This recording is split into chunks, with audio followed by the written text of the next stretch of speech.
cold at the touch, dead in the eyes, no signs of life no more. I put your love under the knife. Leave me to die here all alone. No signs of life no more, no. A crying dove may never fly.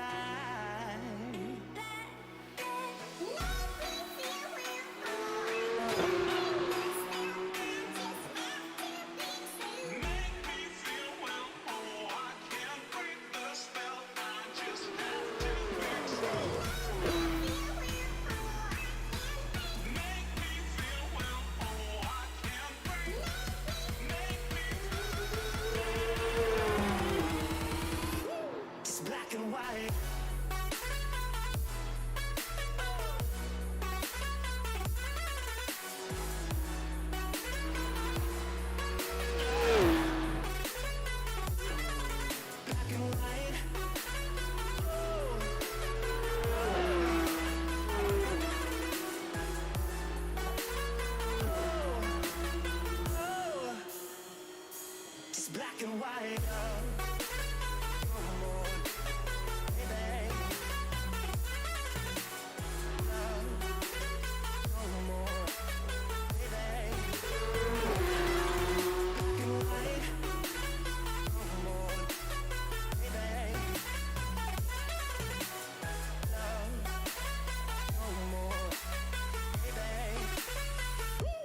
Black and white, just let me go. It's only right for all I know. It's only matter. It's calico, it's black and white. Just let me go. It's only right for all I know. It's only matter. It's calico, it's black and white. White, white, white.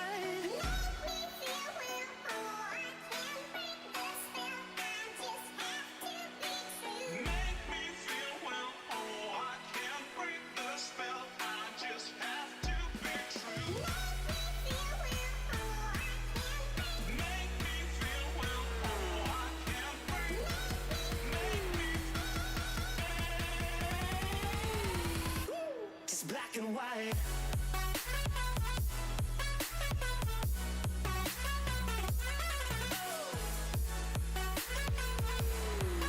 Yeah. Black and white. Oh. Oh. Oh. Oh. It's black and white.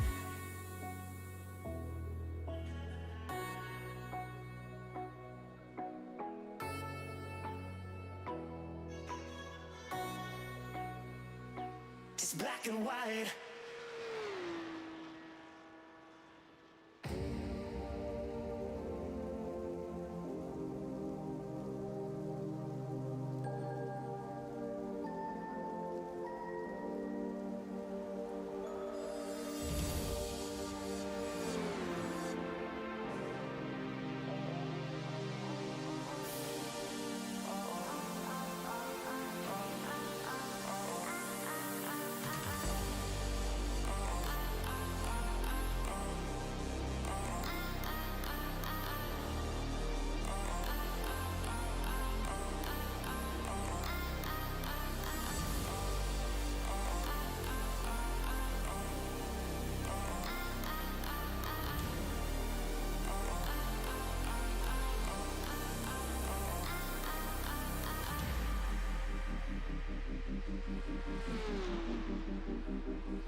Good evening, everybody. Welcome to Simracersworld TV and welcome to another round of the Porsche Club of Great Britain Sim Racing Series here on iRacing. My name is Chaz Draycott and alongside me tonight, once again, is my partner in crime, Peter MacKay. Peter, we're at one of the most legendary circuits and most infamous circuits in the world, Autodromo Enzo e Dino Ferrari, of course known to you and I as Imola. What a place this is going to be.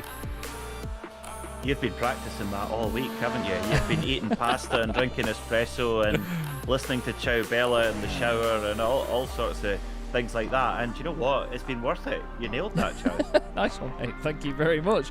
Not an easy circuit for these guys to get right. It's a place that, to be fair, we've been looking forward to quite a lot. We've raced here before with the Porsche Club of Great Britain. We always talk about how these cars handle curbs. I think that's going to be one of the main things for them to focus on tonight, isn't it? Yes, it's been a staple of the Porsche Club of Great Britain paddock for quite a while, has Imola. I think we've come here, maybe not every season, but certainly most seasons.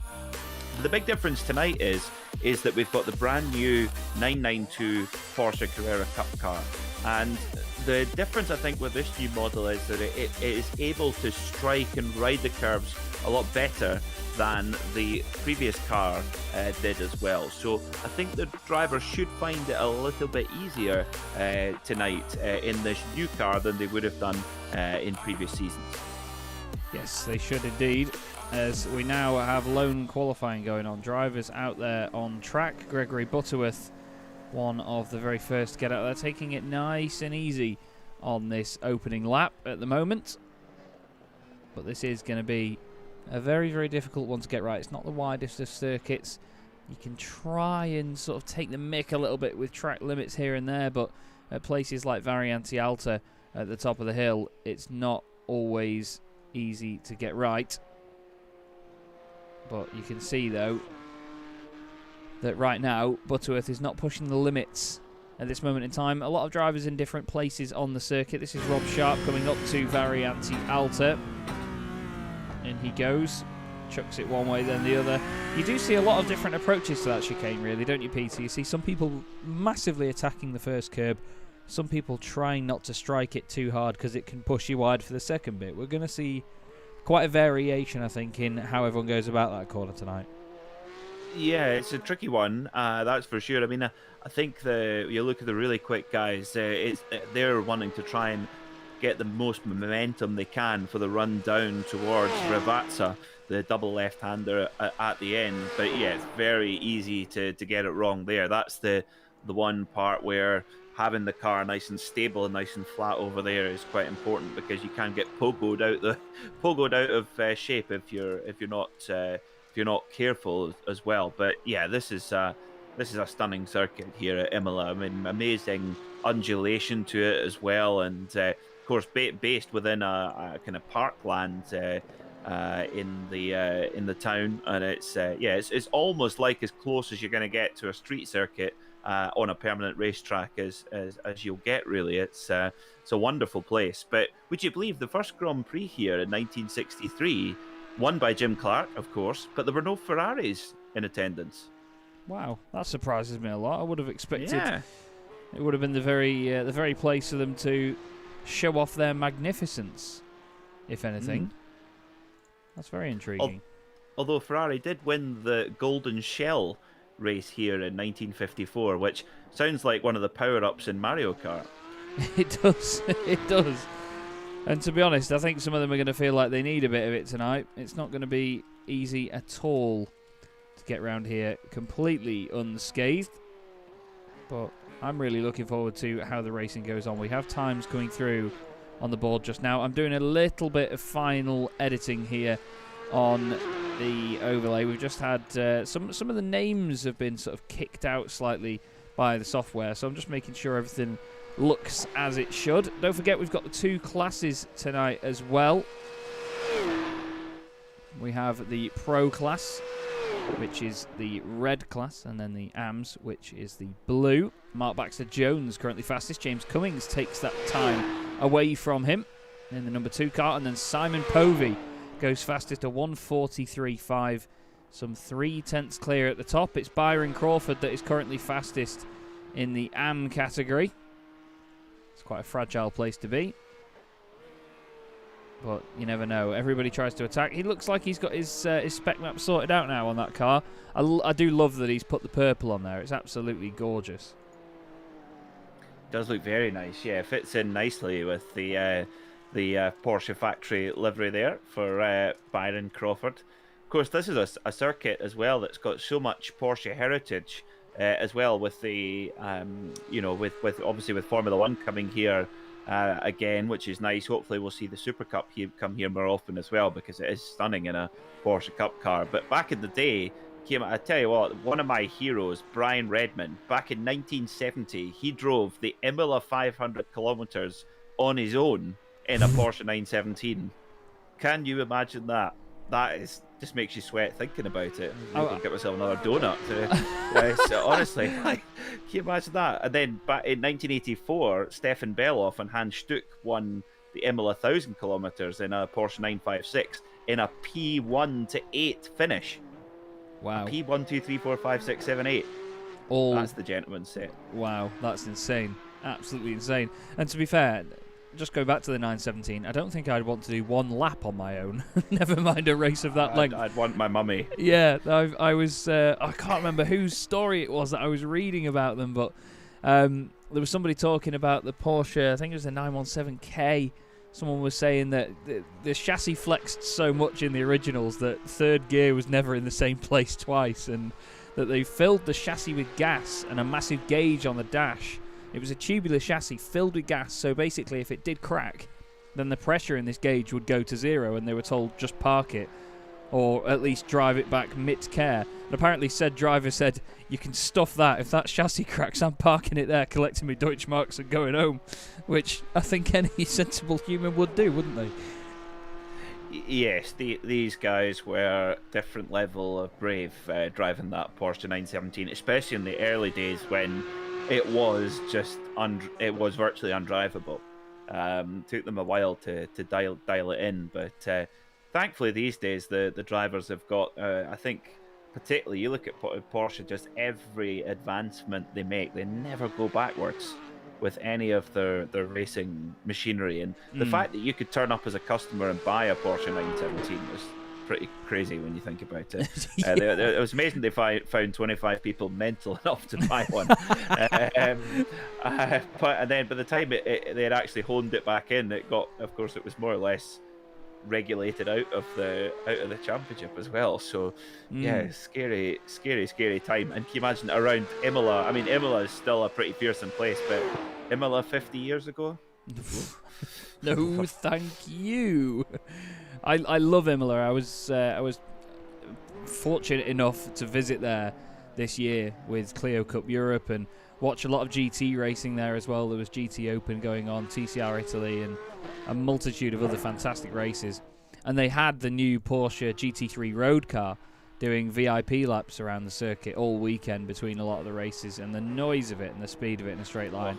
It was absolutely insane. But what a fantastic place Imola is. The only thing that you don't really get in the sim right now is the incredible noise. I'm going to say their name wrong. I call them cisiders. The bugs that basically make a completely annoying, constant droning noise. There's millions of them around Imola, and they make an absolute racket. Honestly, in the summer, it's unbelievable how loud they are.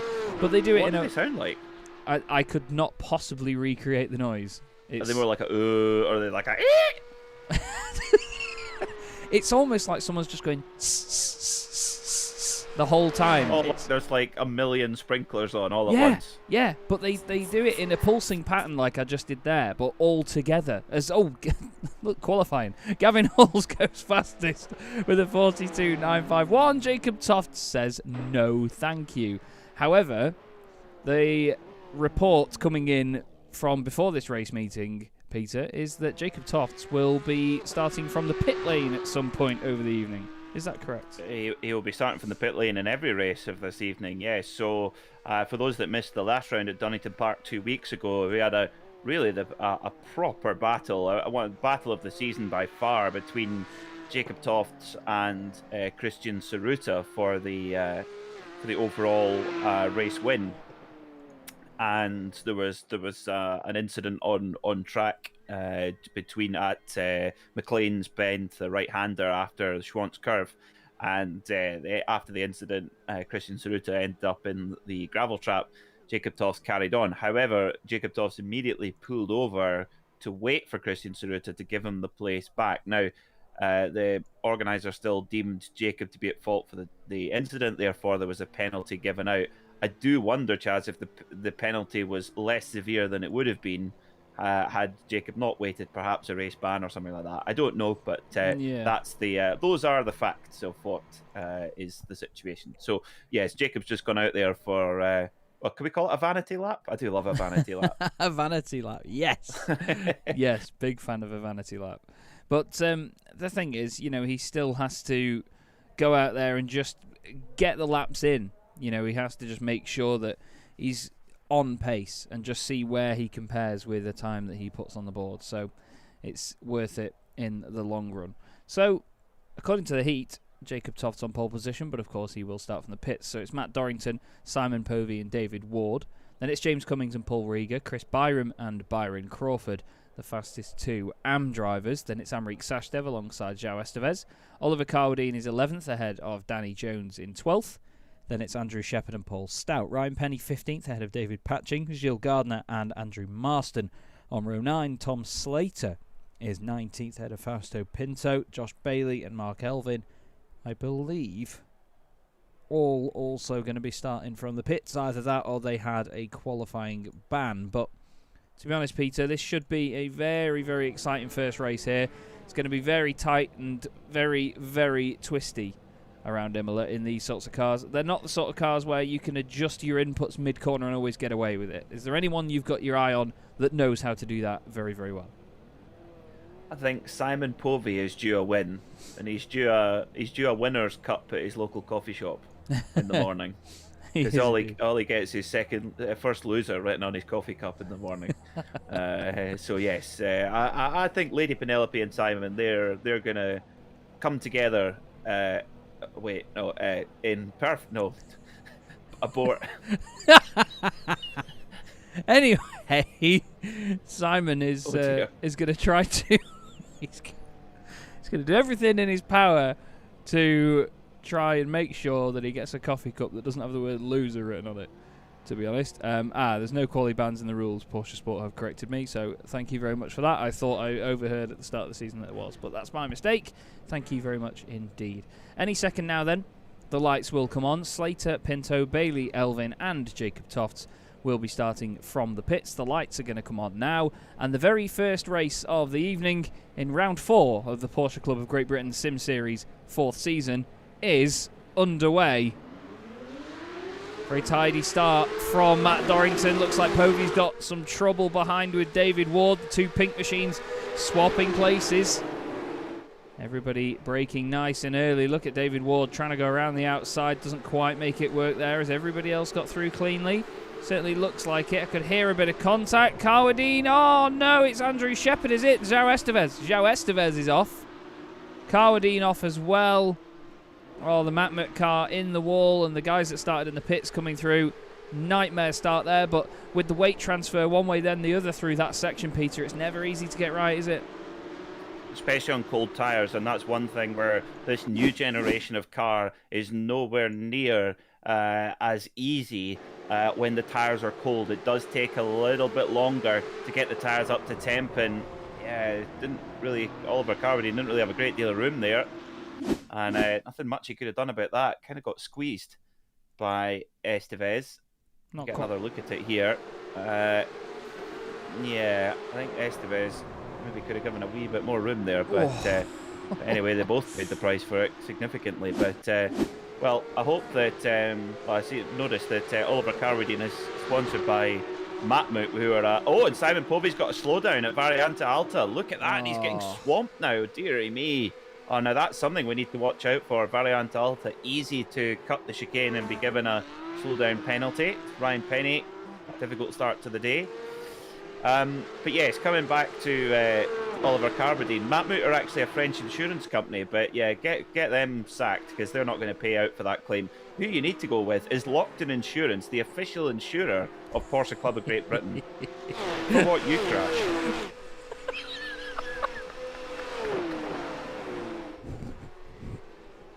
I've broken Chaz. It's taken 4 seasons. I've broken him. I just wasn't expecting the final tagline. Paul Rieger in 4th place at the minute, trying to chase down James Cummings. Oh, we've got cars off again. Gilles going gardening. Jacob Tofts is off with him.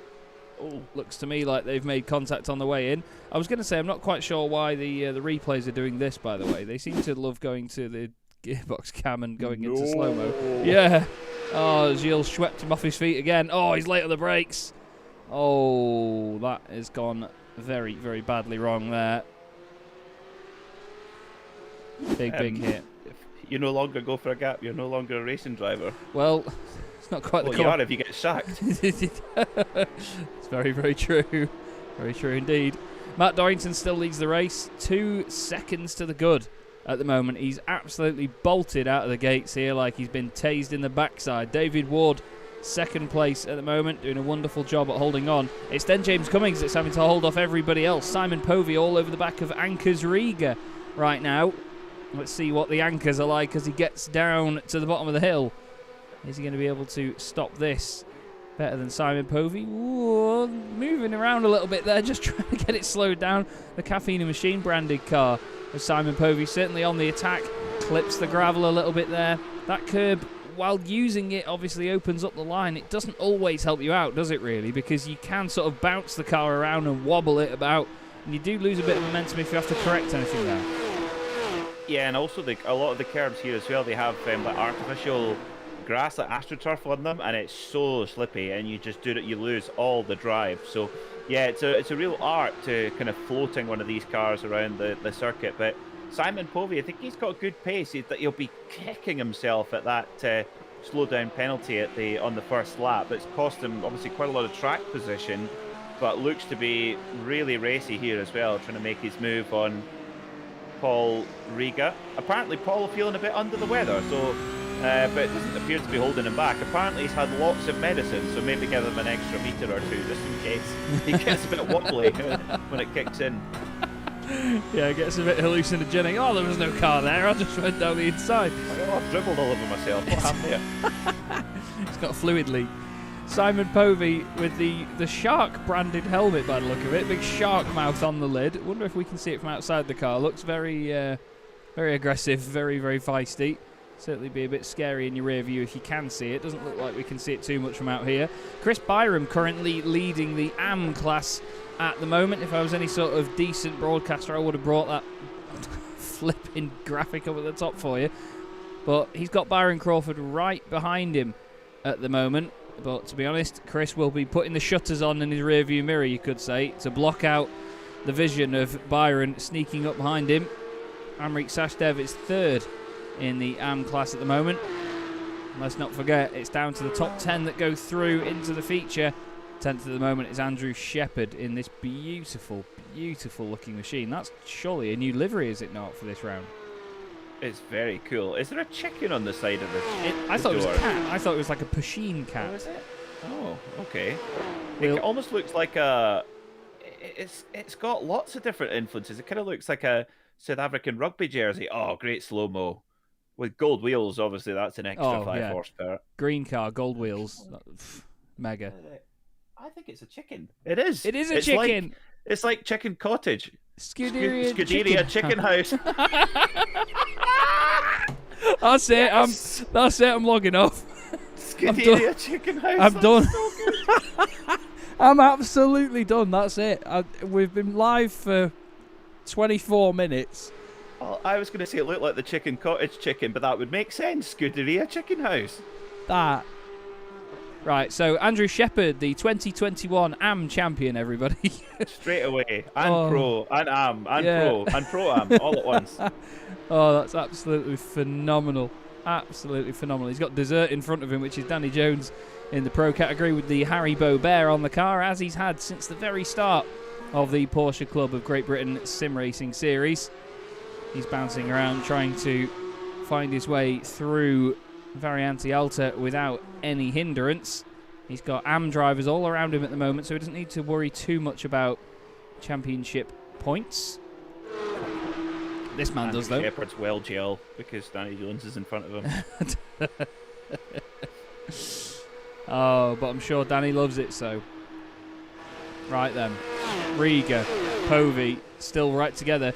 David Ward's done the fastest lap of the race, goes 3/10 quicker than Matt Dorrington, so he's on the move at the moment. But still, Povey just not able to get past Riga. There has been a real resurgence of pace for Paul Riga, hasn't there? He's been fantastic this season. I mean, no disrespect, Paul, of course, if you watch this back, but, you know, he wasn't this high up this consistently in the last season or so. It's obviously this car clicks a lot more with him. He's really getting on with it.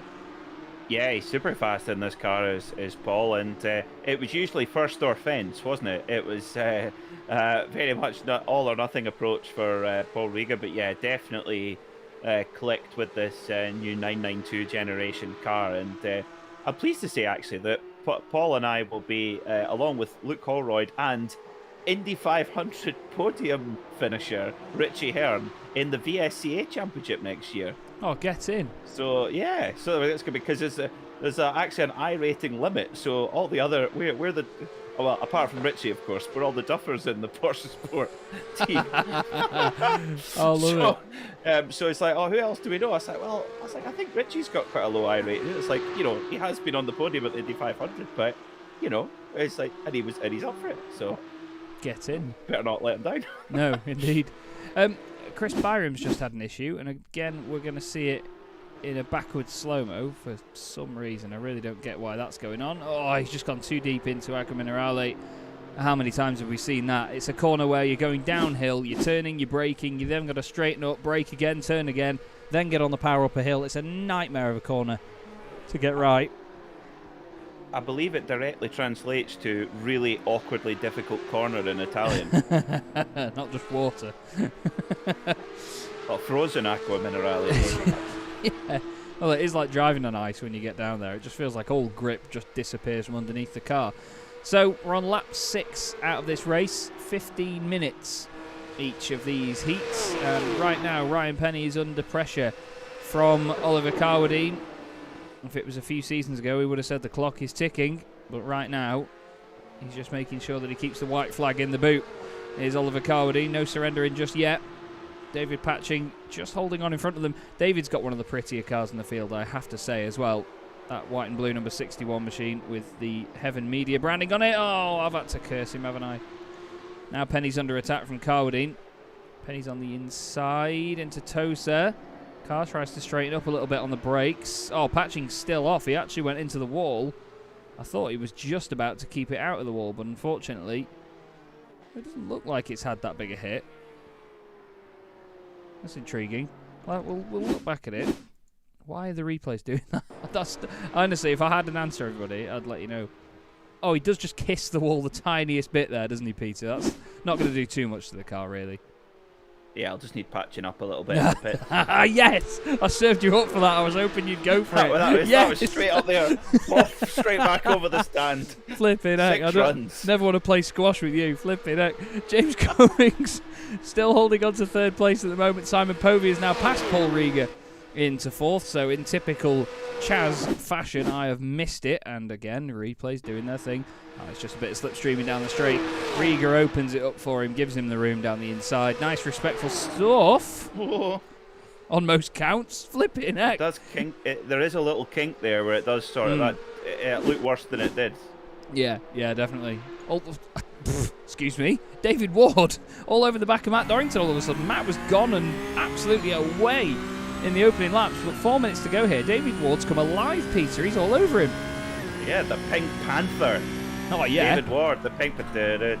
Is that Pink Panther? Yeah. Slightly different timing, but it'll do. Yeah. I just remember that bit in, what was it, Charlie's Angels 2 Full Throttle. I remember that song. Interesting confession.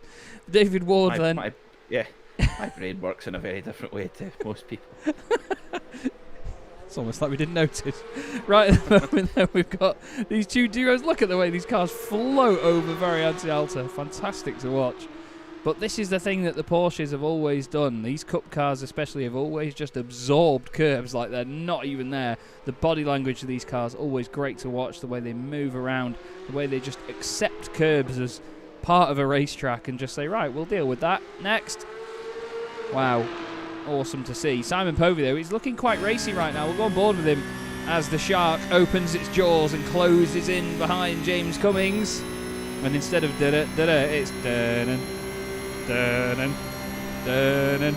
Is he going to do it round the outside? If he gets that done later on the brakes, that'll be fantastic. Oh. Cuts the nose off. Beautiful. Absolutely beautiful by Simon Povey. That was glorious. Yeah, Lady Penelope goes ahead of Cummings. Matt Dorrington leads the race with David Ward right behind him. Move on. David Ward, though, I reckon he's going to go for this, you know, Peter. He is. Oh, hello. He is. Oh, mistake from Dorrington. Big one. Oh, there you go. He's done it already. David Ward down the inside. Dorrington, that's a rare mistake to see from Matthew Dorrington. Now, can he come back at him? That's the thing. We keep talking about drivers that bounce back from hindrances, whether it's just a little tiny mistake in a race or whether it is something that affects your championship or whatever. It's how you bounce back from any setbacks that you have. So Dorrington now, he's going to be a man on a mission. I can't even get my words out.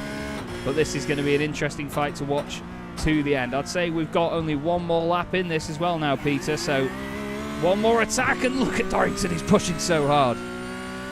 I wonder if maybe Dorrington's taken a bit of life out the tyre earlier on. I mean, it's a very short race, but you know, Imola is pretty tough on the tyres, and maybe just on the fronts, perhaps. I don't know, but yeah, Dorrington's he won't want to take that one lying down, and he gets a great exit out of Bravazza, and this he should be able to get in the draft all the way down towards Tamburello, and this actually will be difficult for David Ward to defend here, to ward off the challenge of Matt Dorrington.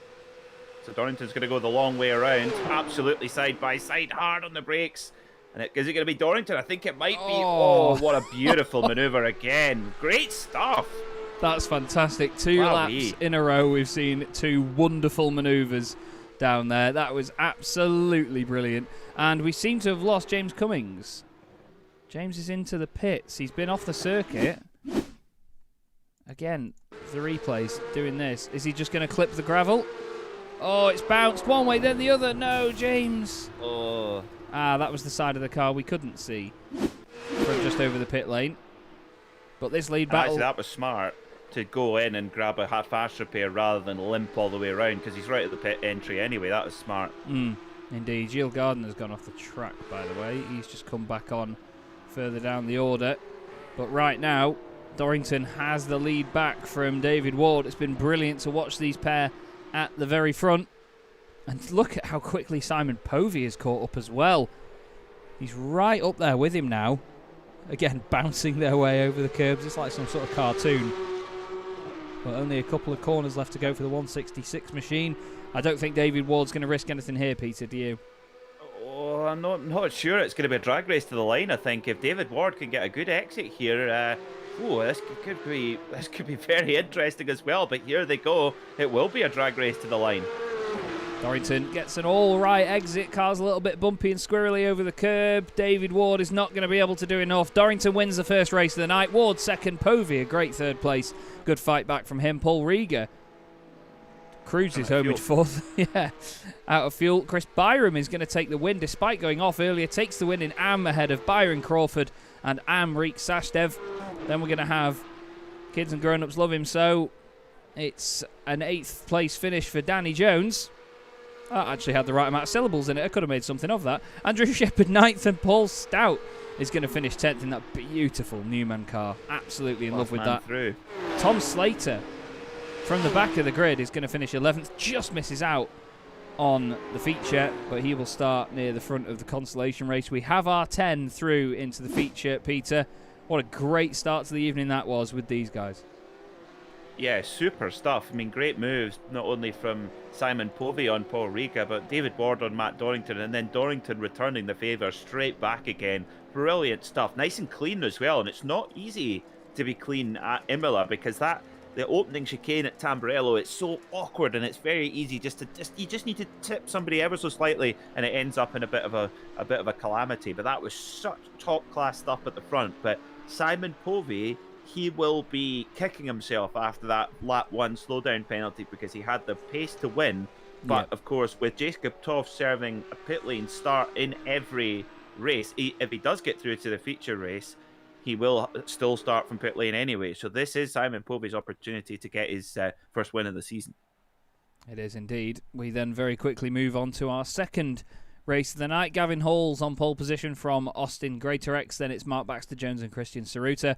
Johnny Elia and Stephen Haley on the third row ahead of Gary Tall and Mark Bowe. Then it's Dan Bathy and Rob Sharp, the fastest AM in this bunch, with Stuart Clark and Paul Goffin on row 6. Then it's Bernie Mark Phillips alongside Carl Hazelton. Andrew Soper and Heinz Mayer on row 8. Gregory Butterworth is 17th ahead of Spencer Ayres. Then it's Peter O'Connor and Mark Johnson. Ralph Mayer and Sam Sellers make up the back of the grid.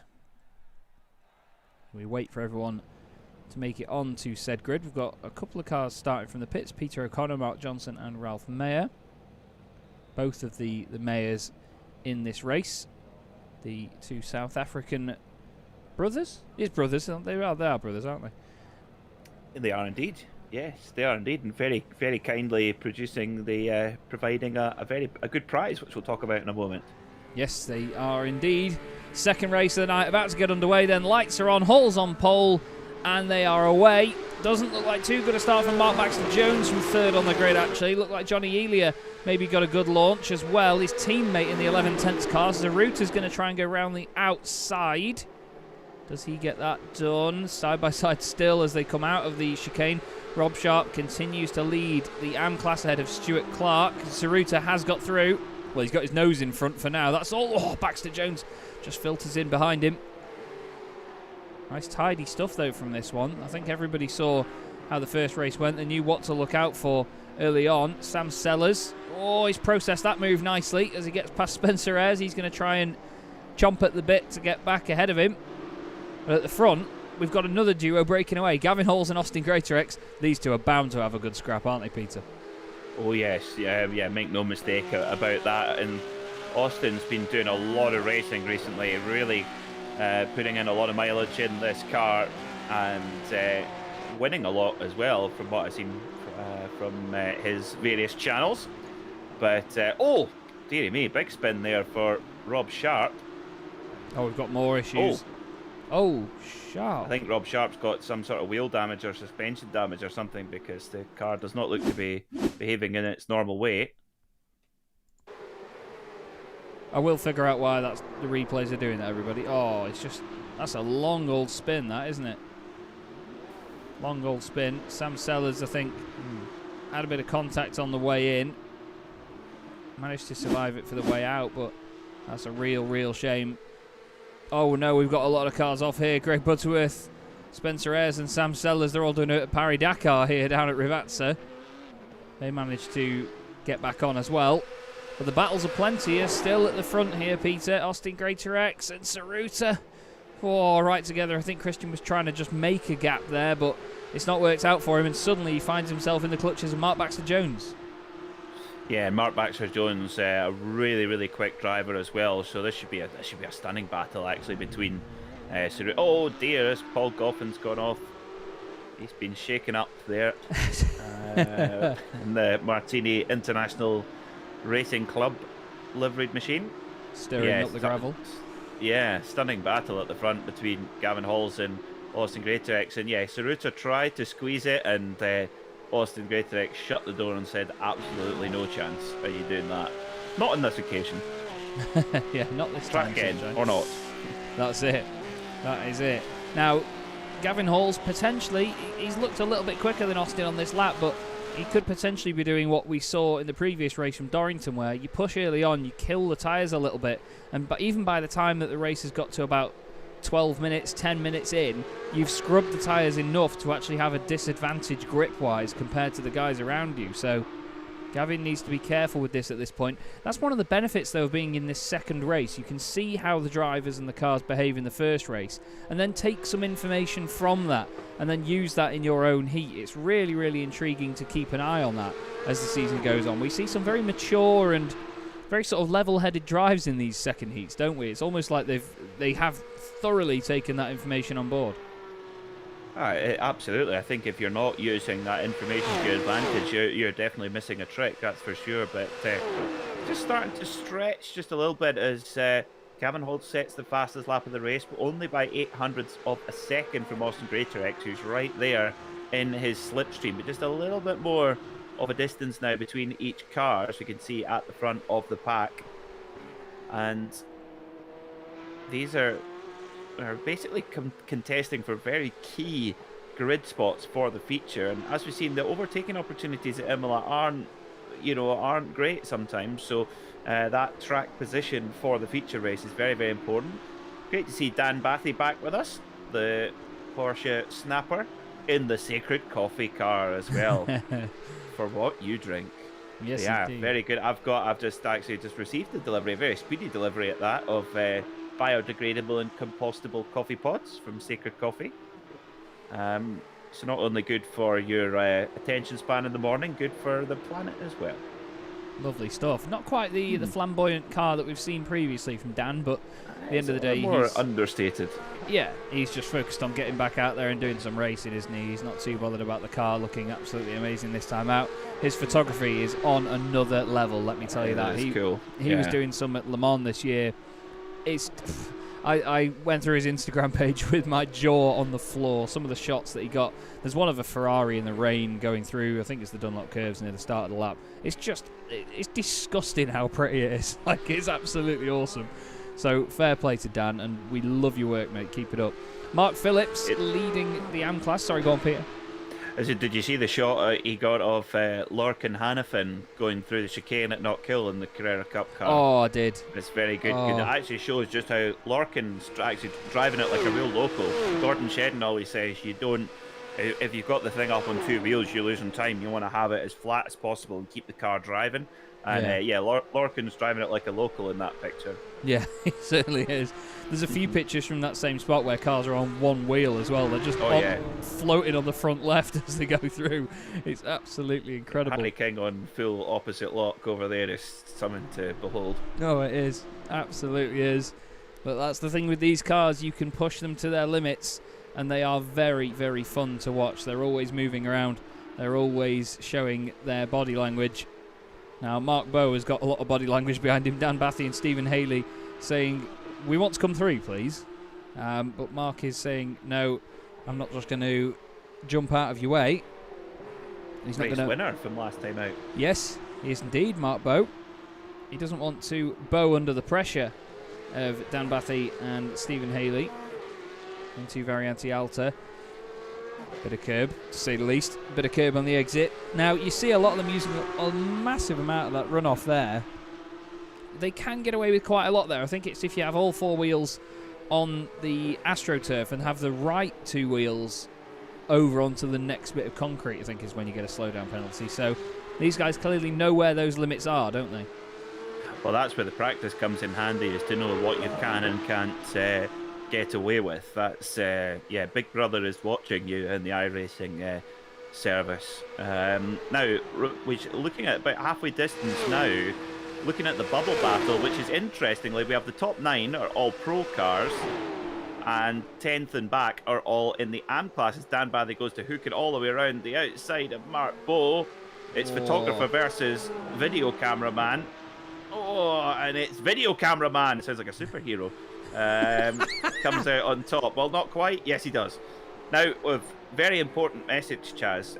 Mrs. Bernie, Sally, Mrs. Phillips, is unfortunately not very well at the moment. So we have to say a big get well soon to you, Sally. Hope you feel better soon. Have a scotch. Yes. Always. A hot scotch, bit of hot water, a scotch with a bit of hot water and a drop of honey. That does the trick. And it means repeat. Hot scotch, not a hopscotch. Don't get out of bed and start drawing things in chalk on the floor and jumping around. No, don't do that. That's don't do not, that. That's not ideal. Or maybe do that, because it'll be quite funny to see Bernie's reaction to that. Oh, no, I thought Dan put a wheel on the grass. Oh, did you just shout "Bad Dan" as if he was a dog? I thought you were like, "Bad Dan." Well done. I actually don't know. Bad Dan, down. Well, he's gone down the order, and Stuart Clark now goes into the top 10. So he's going to be very grateful for that. But Dan just put a wheel on the grass, and that's how easy it is to do there. Mark Bowe did the same thing, though. I hate these replays right now. Mark Bowe, under pressure, did the same thing, look. I think he touched the curb, opened it up, and then Dan suddenly just goes was through. there contact to the back of Dan Bathy from the 241? Let us see. This is where the slow motion will be handy. Yeah, it is, actually. So he does look down the inside of... Dan. bad, Dad. Oh, Stuart Clark's just gone off the circuit as well. Oh no, Baddy gets on the grass. This is what life feels like when you've not had a sacred coffee. Yeah. Yeah, pretty much. Yeah, that's so you. Yeah, he wouldn't. He's obviously not had his sacred coffee today. Stuart's not had his Rusty's roast. Mistake. Oh no. Oh, that's a rusty roast. Yeah, that is. Well, it's a rusty Porsche now. Big hit into the wall. He's carried on though. Has Stuart Clark. He's just down in 15th place. That's the problem. Mark Bowe 7th. Stephen Haley right behind him. So these two continue the battle without Dan Bathy, who is still in a position to go through.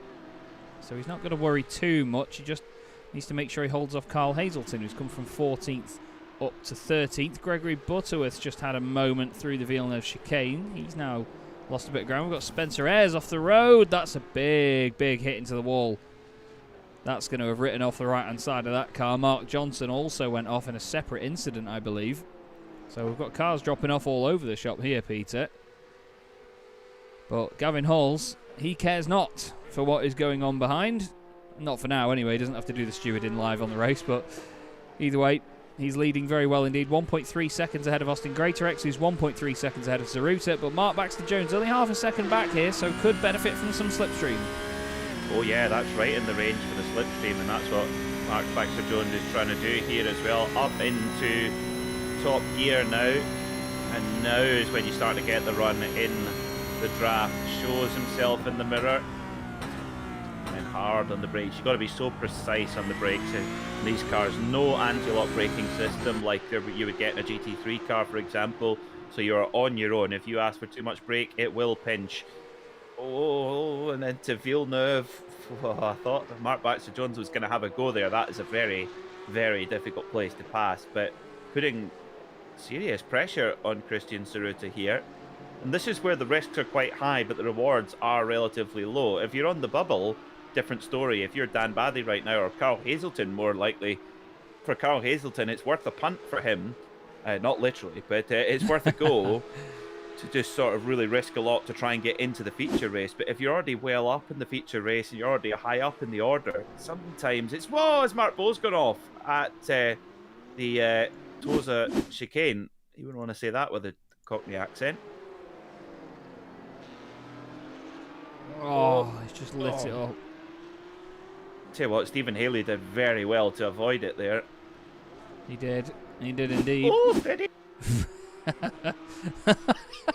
that was a real heart-in-mouth moment, that, wasn't it?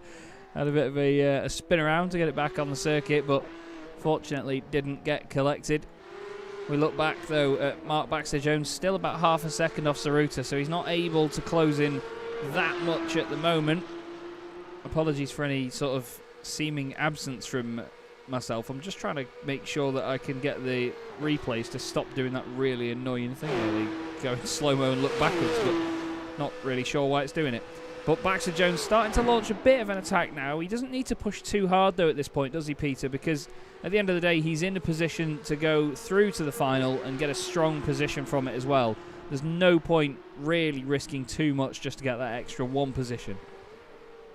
Yeah, in effect, each position is a row on the grid, because the grid for the feature is set by the results in the heats. So if you're in the two winners of the heat start in row 1, the two second place finishers start on row 2, and so on. So each place gained in your heat is gained a row on the grid for the feature, if that makes sense. So yeah, risk and reward is, yeah, you don't want to put it in the fence here trying to get just one row up the grid. And actually, Mark Baxter-Jones there, just coming out of Tamburello, had a huge oversteer moment, and I think that'll be all the warning he needs. I think he'll think, okay, enough's enough. And if an opportunity presents, then it's a different story. But it's not worth throwing the kitchen sink at it at this stage in the evening. You've got to be smart in this heat racing format. Yeah, that's the thing. You've got to play the game as the evening goes on, haven't you?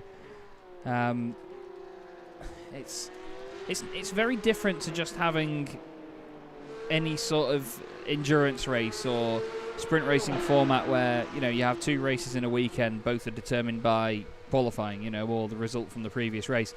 It is very different in heat racing because your position always determines where you're going to be later on in the night.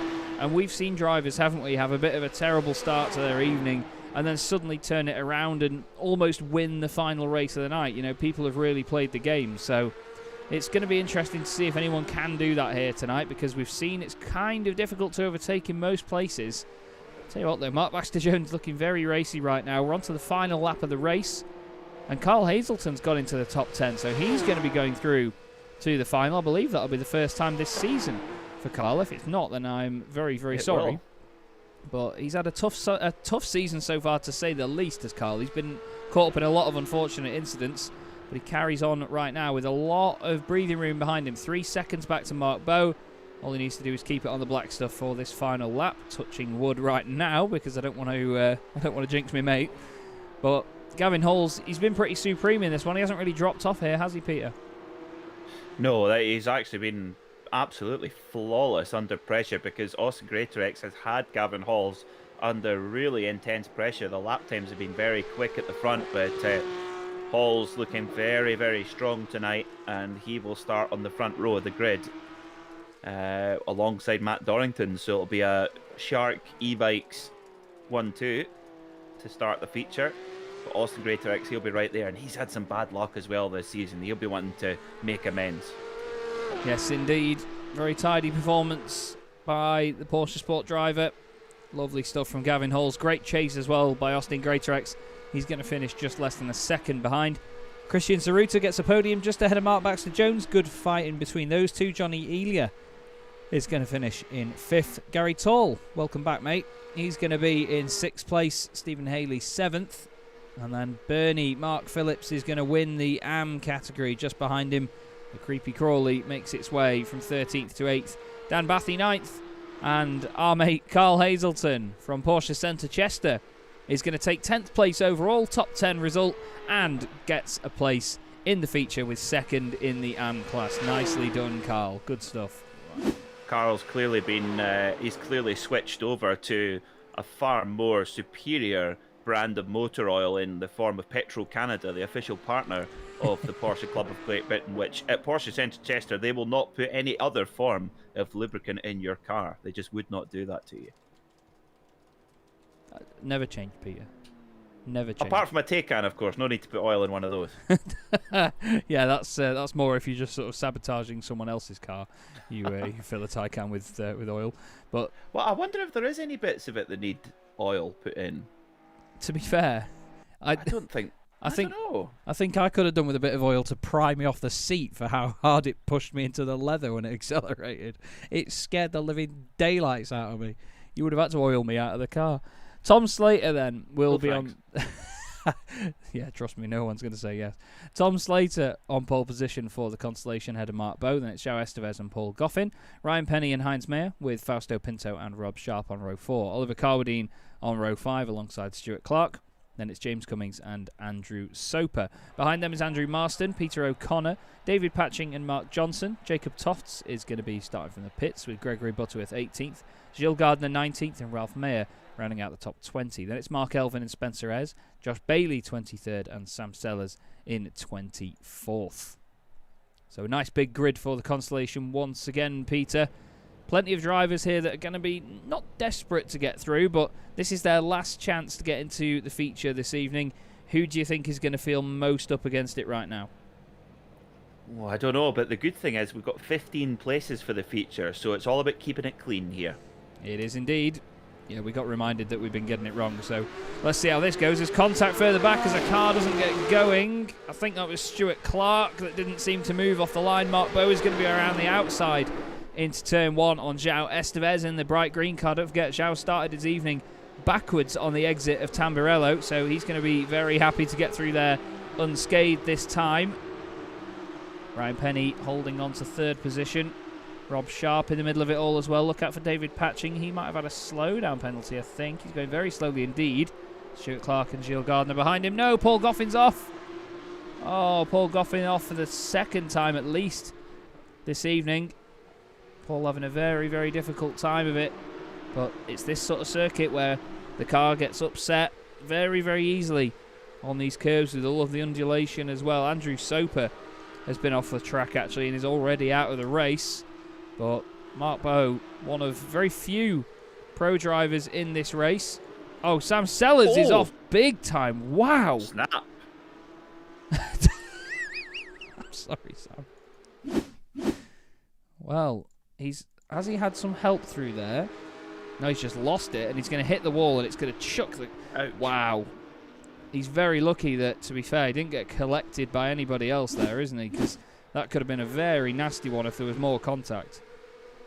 Ooh, that was horrible, and I think that was a very good... It didn't look like really that big a mistake. It didn't look like it was...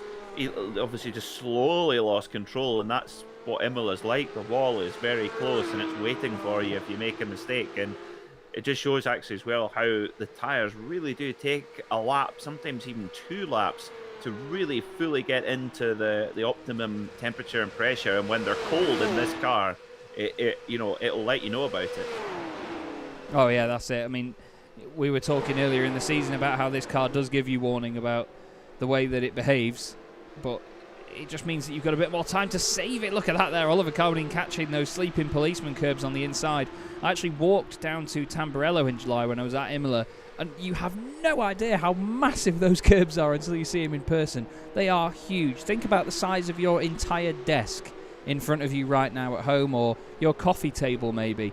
Maybe not the same sort of height, but honestly, in terms of surface area when you're looking down at it from above, it's roughly that sort of size. You could probably lie down and almost be the same length as them. They are huge curbs, so it's no surprise that these cars do bounce around and properly get launched in the air when just one wheel hits them. They're very, very scary. Oh, Mark Elvin's off at Tosa. He's already painted the Mancini machine to be covered in rust anyway. Now it's got bits of barrier on it as well. But there's so many great battles going on here, Peter, and all of them in that very special top 15. Yeah, that's the key part, isn't it? And Tom Slater's made a good start as well, of course, starting from pit lane, and he's made his way through into 13th position. So in the zone, in the part of the race that he needs to be at the moment. I tell you what, it's that those curbs, they're so big, Chaz, that they'll break a driver's back. I cannot stand them. I think it is absolutely unforgivable that their drivers sitting at home bedridden with a broken back because of these stupid sausage curbs. They're pointless and they need to be burned. Yeah, they do. That's it. You know, it's all well and good trying to have a deterrent from drivers cutting corners, but things like that, no, it's really not. And it kills the racing as well. You know, so what if a driver has gone that little bit over a curb like that? You know, have a track limits camera there or something. You know, don't have anything that will damage the car, take a driver out of the race completely. It's something I definitely agree on with you on that one, Peter. There is no need for them to be like that. Here is the fragile car of Heinz Meyer. 4th place at the moment, started 6th on the grid. Can I just point out, by the way, Gregory Butterworth, just like a very fluffy cloud, is floating up through the order brilliantly. He started 18th on the grid, and now he's up to 8th position. He's absolutely flying, and we've seen Gregory before. He's been in a few bits of trouble here and there in certain races, not i.e. being naughty, but just having the odd moment, the odd accident here and there, getting caught up in other people's accidents as well. And well, now he's having internet issues, so we'll have to go with it. But oh, no. Greg's doing a mega job, to be honest, to be right up there. 10 places gained in this race, biggest mover so far. You would think with a name like Butterworth, he would be sponsored by Werther's Originals. that would suit quite well, actually. Yeah, indeed. Well, Stuart Clark's trying to make his move on Butterworth here.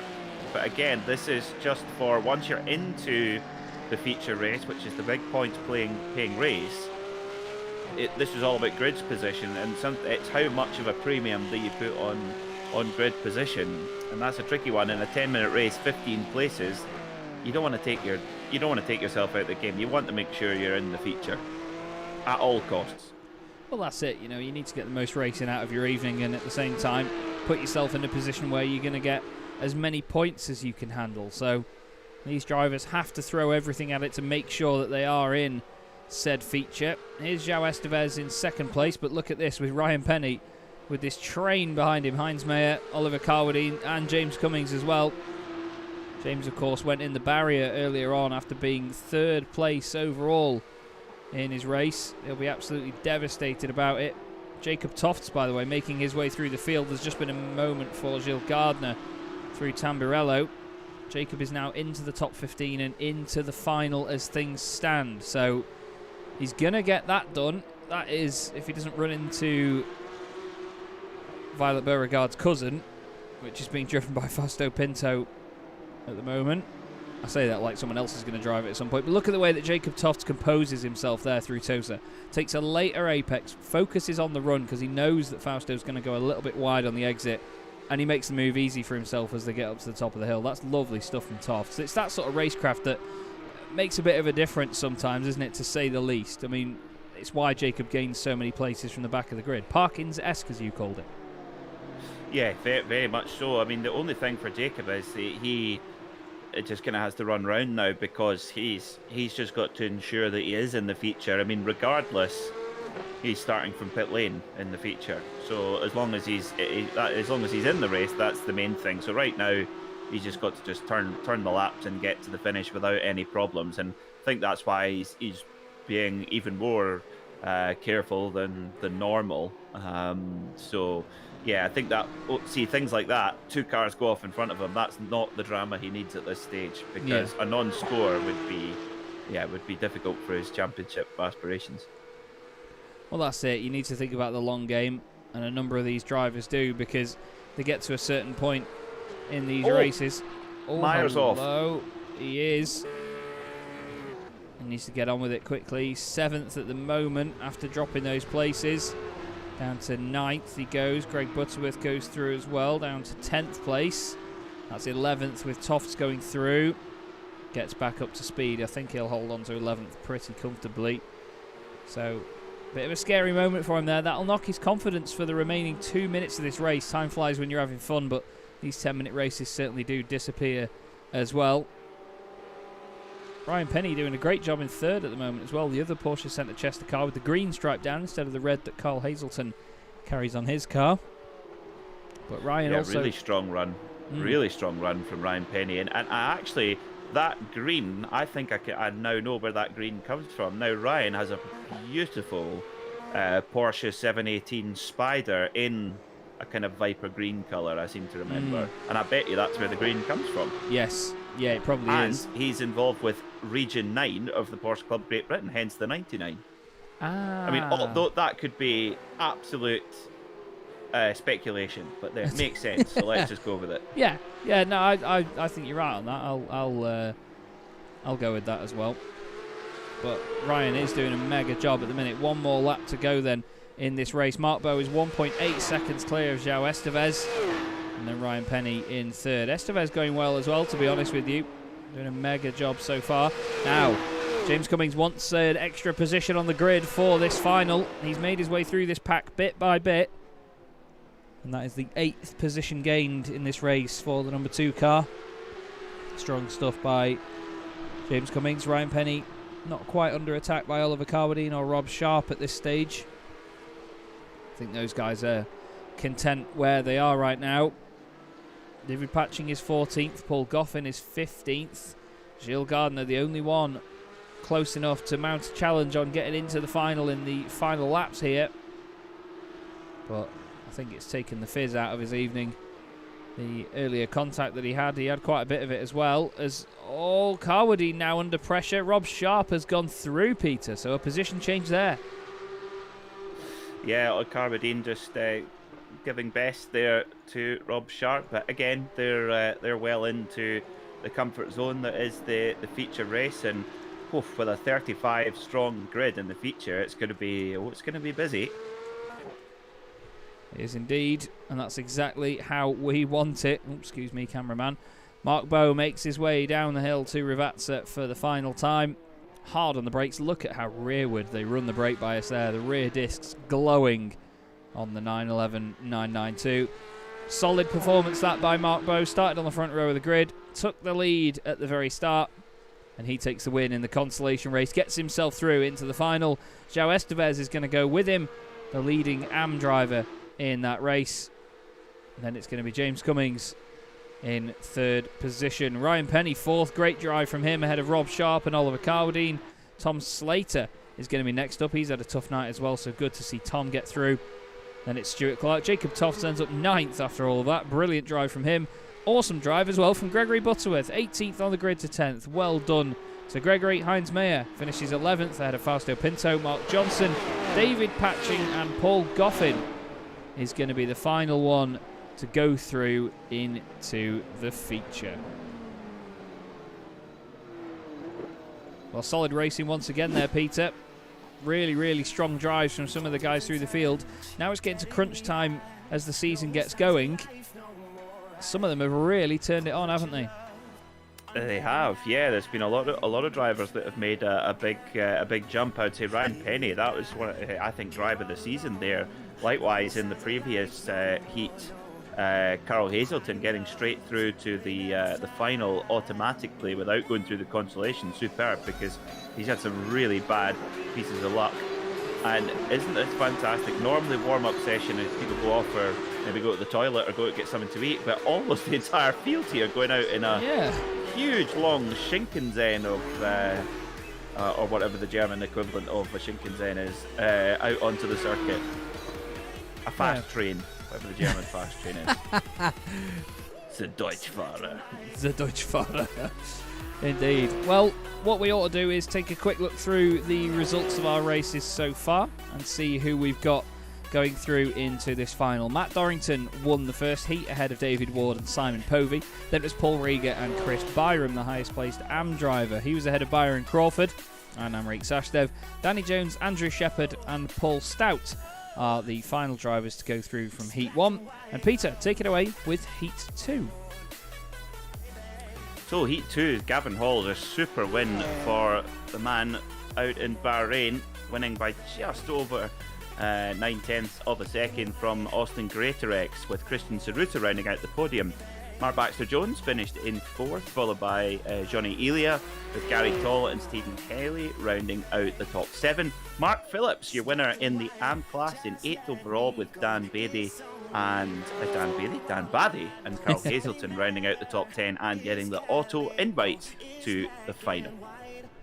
And then from the consolation that we've just seen, Mark Bowe takes the win. He's going to be joined by João Estevez, James Cummings, Ryan Penny, Rob Sharp, Oliver Carwadine, Tom Slater, Stuart Clark, Jacob Tofts, Gregory Butterworth, Heinz Mayer, Fausto Pinto, Mark Johnson, David Patching and Paul Goffin. But unfortunately that means that it's the end of the line for Gilles Gardner, Andrew Marston, Mark Elvin. Excuse me as I click the wrong thing on the overlay. What a genius Chaz is. Ralph Mayer, Peter O'Connor, Andrew Soper, Sam Sellers, Spencer Ayres and Josh Bailey. Those guys will not be racing with us any further this evening. So we've only got a couple of minutes of this session to go. If you just give Peter and I just 2 or 3 minutes, we're just going to take a quick break for a second and we will be right back with you.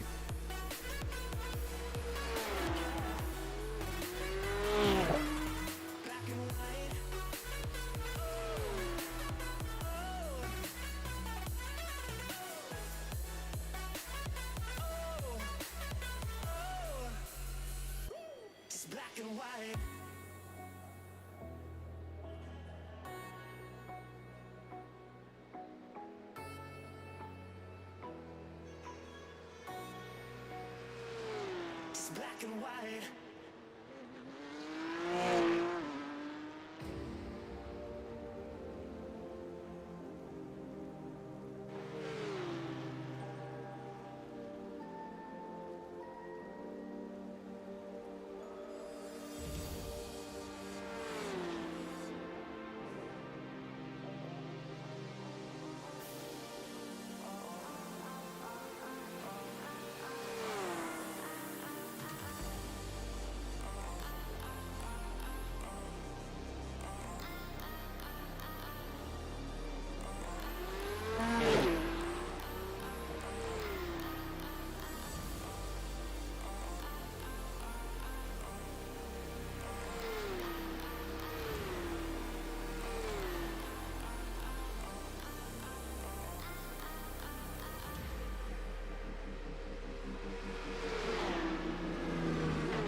Hello again then, everybody. Chaz, Draycott and Peter MacKay here on Simracersworld TV for the Porsche Club of Great Britain Sim Series.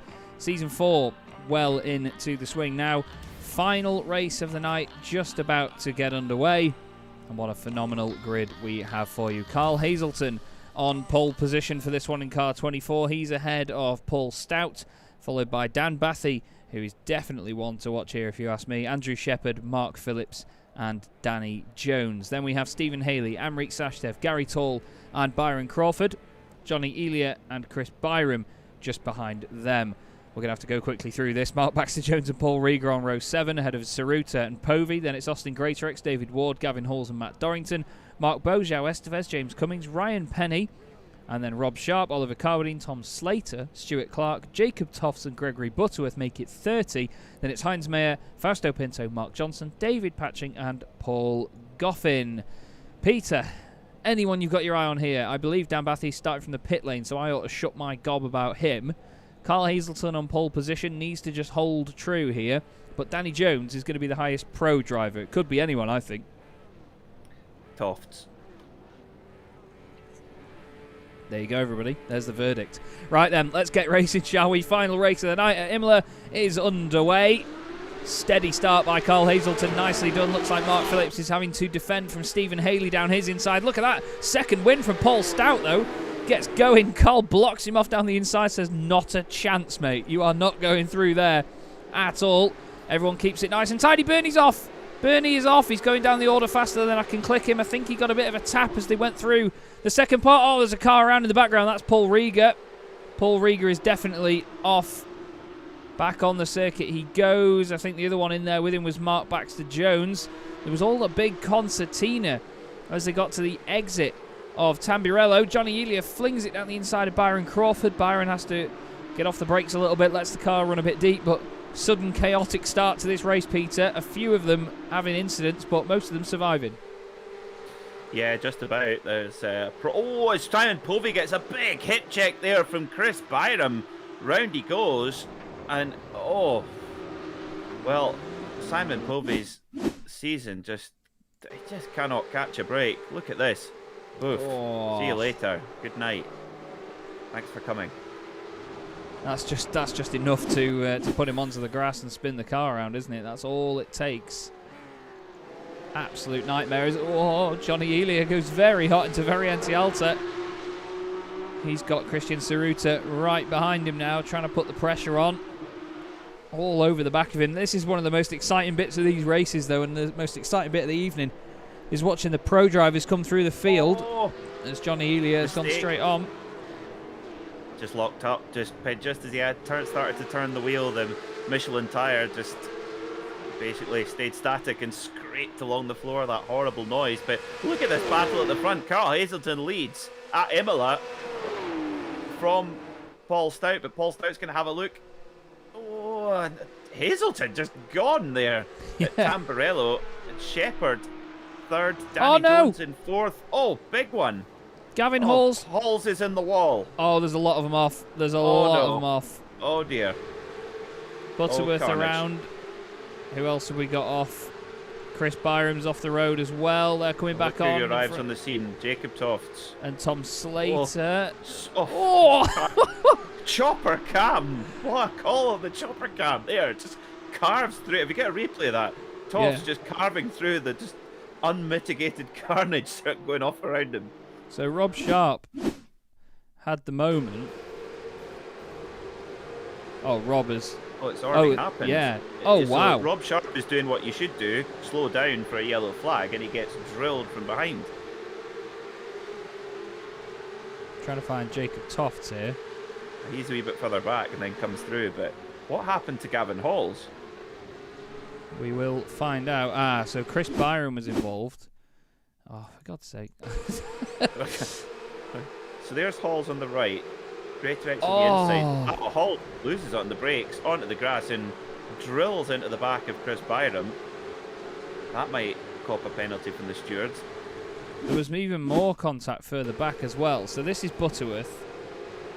He's chasing down... Oh, he just drills Sharp. And to be fair, Is that Johnny Elia? It is. Johnny Elia has his own moment as well. And then, like you say, Jacob Tofts, he's side by side with Slater on the way in. And look at that, there's just people cars. rejoining the track, he's thinking, oh no, look at that. And again, and again. There's just cars everywhere. Stuff. And Slater's right on his coattails, though. Look at Tom Slater. He is following Jacob Tofts every move. That's that's impressive and clever in equal measure. Oh, Rob Sharp's off again. Paul Goffin's off too. Careful, Rob. Whoa! Oh! I just weighed myself. These guys are keeping us entertained tonight, I tell you that for free. We've got some big moves through the field, by the way. I'm going to show you on the left-hand side of your screen. We've got David Ward, who's gained 10 spots. Same with Matthew Dorrington, Mark Bowe. James Cummings has gained 11. Stuart Clark has gained 15 places from where he started this race. Epic stuff from Stuart Clark. The top two are currently where they started. That is Carl Hazelton and Paul Stout. These two doing an absolutely mega job. 25-minute race, though, so plenty of time for things to change. Dorrington's off. Dorrington now going straight on at Agua Minerale. Comes back on. Dodgy rejoin. Just in I must say so. James Cummings. Well, they're pushing every single limit here, aren't they? All these drivers. Look at this lot. This is all for the top 5, top 6, this is Danny Jones in 5th place. Saruta in 6th place, just behind them. All of them together into Ravazza.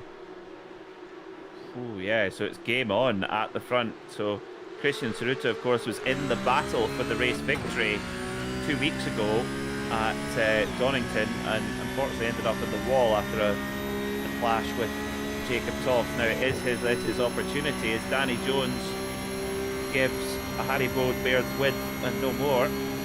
And Saruta takes it up the inside now on the brakes. Lovely move. Good respect there from Danny Jones as well. Left the car's width. A car's width and a Haribo Bear. Yeah, I'd say so. That was very nice. That squishy bit at the end, very important, just in case. Yeah, it's like the white foamy bit you get on the eggs in the bottom of the hearts. Jacob, Jacob, the little yellow nipple on the egg. Jacob Tofts has done the fastest lap of the race on his way through the order. He's just overtaken Rob Sharp, who has damage. So, unfortunately, it's Rob Blunt right now at this moment in time. But this, I can't look away from this for too long because this battle with all these drivers could change so quickly. We've got 3 AM drivers at the very front and then 3 pro drivers. It's Carl Hazelton, Paul Stout and Andrew Shepherd, the 3 AMs. Then you've got Gary Tall on his return to the championship, Christian Saruta and Danny Jones. 3 guys in the pro class that have always been very fast indeed and continue to be. But Saruta is on a mission now. I think he's one of the ones to watch for this race win. He takes the pro lead in this final race, but we are only 6 minutes and 40 seconds through a 25-minute race here, Peter. How long can Carl and these AM drivers stay in front, or are they just going to let him go and do his own race? Because look, they're having to push so hard to stay at the front of this pack. Paul Stout nearly into the back of Carl. Now suddenly Shepherd is in the picture as well. This is amazing stuff. I tell you what, this is fantastic and brilliant driving from Carl Hazelton as well to lead away from pole with this bunch of maniacs behind him. And oh my God, here comes Paul Stout. Oh, great camera work from Andrew Shepherd. And Hazelton's just too good on the brakes for them. Now I know that most people in that position would be, I personally would be sweating my guts out right now because it's just with the tension. But Carl's the sort of man, he's this very suave man. I'm sure he uses very expensive cosmetic products. I'm sure he still smells excellent. He is a very sharp man, is Carl Hazelton. He really is. Absolute pleasure it was to meet him. You don't get at the top of the motor trade with a bit of polish on your shoes. Oh yeah, that's it, mate. That is it. But he's doing a mega job at the minute of holding on to this. I keep saying mega job, honestly. It's like my phrase for this evening. But Saruta has now gained 12 places. So too has David Ward, by the way. Let's not forget him. He's just overtaken Danny Jones, another pro driver. So David moves up to 6th place overall, 3rd in the pro category. But Saruta continually rising up through the field right now. One of my favourite picks to take the race win overall. He's got to do it while he's got a big advantage and a lot of cars between him and Jacob Tofts. He's just using his racecraft to his advantage. But you're right, Carl is starting to check out a little bit here. He's opening up this gap. And he just needs a tidy few laps while Paul Stout tries to defend from Christian Saruta, and he could get it done. Stephen Haley is off at Variante Alta. That says to me that he's hit the curb on the way in. Let's have a look. Oh, actually. Oh, that was Stuart Clark that he made contact with. Yeah, just a little bit ambitious on the brakes there. And here comes Saruta now. He's got the run on Paul Stout as they head down towards Tamburello. But Hazelton making full use of this pole position, and that's what you've got to do in the AM class. Is when you get that opportunity, if the reverse grid works in your favour, make the most of it, and that's exactly what Carl Hazelton is doing. But Saruta through then. Who are the other drivers we've got to watch for coming through as well? Oh, probably David Ward and Austin Greatrex have got to be the big danger men, haven't they? Yeah, I was thinking Simon Povey because he's starting to make some progress, but 10 minutes in, the fence. And that's amazing. That's it. He's 13th, which means really he is absolutely flying because he's gained a lot of places back. Rob Sharp has gained 7 despite the damage, so he's had a mega start, and now unfortunately it's not quite gone the way he wanted. Jacob Tofts is 14th, just ahead of Paul Rieger, who also had an issue at the start of the race. So these guys making their way through. Zaruta has taken the lead, and suddenly it's the Hazelton train as we go into Aqua Minerale with Paul Stout right behind. Let's show you how this happened. Or let's oh, we've looked away from Rieger and he's just had an off. Oh, Zaruta, fantastic on the brakes there. That's not easy to get through there. No. Wow. Oh, we've got lots of cars going off. Johnny Ely is off, Rob Sharp is off, and Paul Rieger is at the side of the road. Now, if my replays weren't being a pain in my backside, I would know where I'm going to show you anyway. So, this is what happened to Paul. Oh, he's going to clip the grass, isn't he? Don't take your teammate! Oh, that's frustrating for Paul. Rob Sharp. Anticlimactic finish. I thought that was going to be an enormous accident, and then it. Sharp got absolutely nailed by Johnny Elia. Wow. That's not cricket. No, he absolutely battered him on the way into Aqua Minerale. That's going to get looked at. Look at this lot, though. Carl Hazelton will hate looking at it. He's going to punch the mirror off the little holder thing right now. I'm not quite sure how much of an optional extra it is, but he's going to be punching it off. Oh, Paul Stout goes down the inside. He ran a little bit deep through Villeneuve, but look, Carl again. He's trying to carry as much speed as he can through the corner.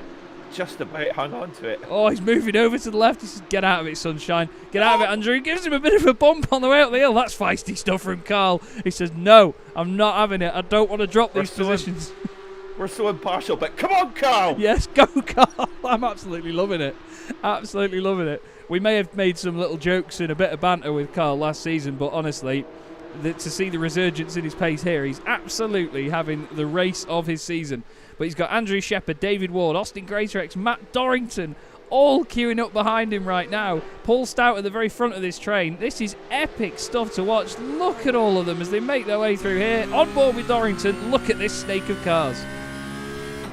So Matt Dorrington's got Austin Greatorex up ahead of him here in the Porsche Sport Machine as they come on the brakes. Very difficult braking zone and turn in to Rivazza, the double left-hander. As Hazelton goes for the big send up the inside of Stout, and that's going to kill his entry. That's going to kill his exit speed. That's not cricket either. Oh dear, oh dear. Oh my lord, what happened how there? Did they get through there clean after that? I need to see this with my own two eyes.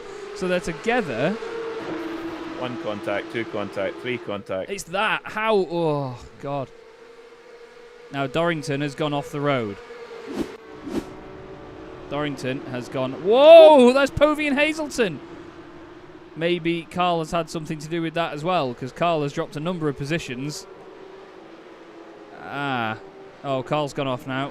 Carl is off, and I think the red mist has very much descended on certain parts of this. Let's just have a quick look, because I'm going to try and look back at this. So, Carl has got past Andrew Shepherd again. Andrew gets a fantastic cutback.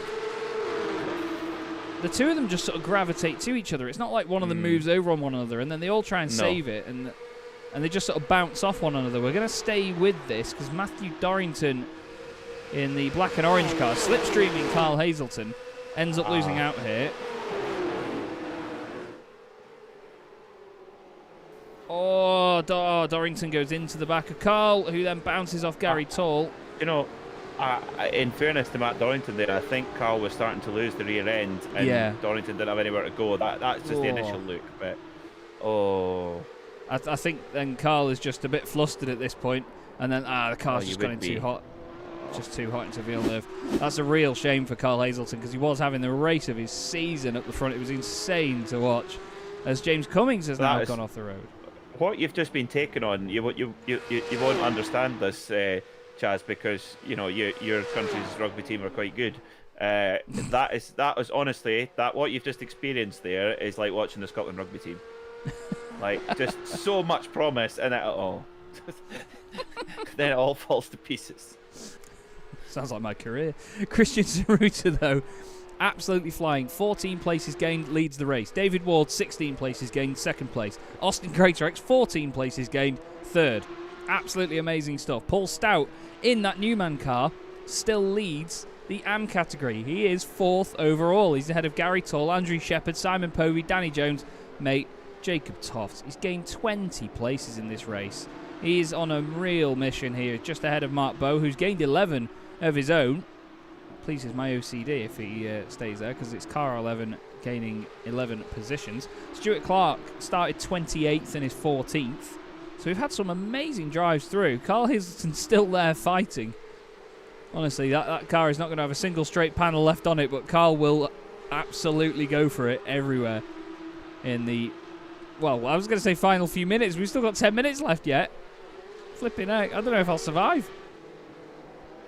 Yeah, this is absolutely exceptional stuff. Toft just, all four wheels off. How do you like it? Oh my God. I didn't actually think that was possible. You have all four wheels off the ground there. Toft's really pushing. And remember, there is a drop score. Don't forget, there is a drop score in this championship. So what he's trying to do here, is that over the first curb and then whee! I mean, this is, it might not be able to win here, but this is making your drop score as good as possible, if that makes sense. And to be honest, if 8th is your drop score, you're going to do quite well. Yes, indeed, that's it. You're going to have a lot of points in your back pocket, as we see one and then two. Lovely stuff from Jacob Toft. You've got to love that. Oh, Byron Crawford, no.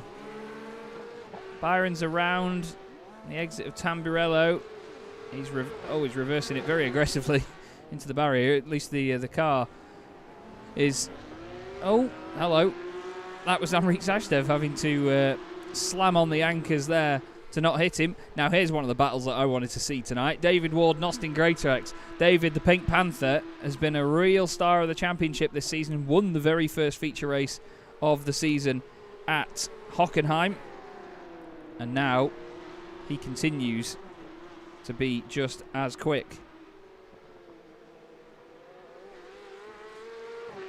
Now, how do you like this one for you, Chaz? The car leading and winning the AM class at the moment, Paul Stout, the beautiful Newman livery, the livery that car, the livery that comes on, that is on that car, the Schornstein Racing Team in Porsche 956 chassis 105 came 7th in the Imola 1,000 kilometers in 1984 in that car. It's an absolutely insanely pretty car. It reminds me of Minardi's, like old school F1 Minardi's.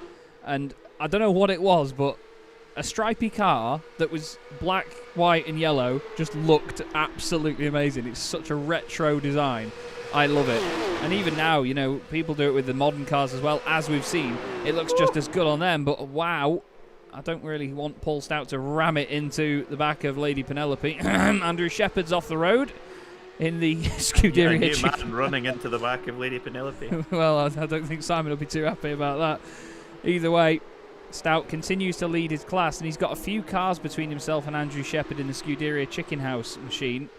So Gary Toll and Jacob Toft, he could let them go at this point and not really lose out too much, but at the end of the day, he's racing. He wants to race them. He wants to hold that position wherever he can. And Jacob Toft wants to get past Gary Toll before anything else happens, to be honest with you. Jacob Toft once again proving why he is the reigning champion of the Porsche Club of Great Britain Sim Racing Championship. What a beautifully picturesque place we're at as well. Imola is just insane. But look at the way Jacob composes himself there. He's not right up behind the car in front of him all of the time. He hangs back, focuses on his apexes and his exits to make sure, look, he's hanging back now. He knows where the curb is. He's thinking, right, let's line this up for a good exit. Turn in a bit early, get on the power. Doesn't quite execute it there, but he's just doing exactly what he needs to do, isn't he? I couldn't dream of going through there in third gear. I'm like diddling around in first through there. Like that shows you how much speed he's able to carry through the Variante Alta chicane. I think Ravazza is a brilliant name for a corner as well. It's two corners. It's such a good name. They named two corners after Ravazza, the left hand. I always think if you had like a motorsport inspired pizza shop, that's what I would call it. Oh yeah. Oh yeah. Oh, there's so many. Do you want a Blanchimon? It's got nothing on it. Blanchimon is a flatbread. Because it's flat in the... No, okay. I wouldn't want to poo on. I don't know what would come on that, to be honest. Jacob Toft. The chocolate one. Jacob Toft is currently 7th at the moment. Oh, James Cummings is off. James Cummings in car 2. Hasn't even made it to turn 2. Oh, and he's overdone it on lighting up the rears. Oh, my face hurts. Jacob Toft has managed to get down the inside of Gary Toll. Oh, I could say it went under the radar from Gary Toll, but Jacob Toft, 23 places gained. Just have a break, man. Honestly.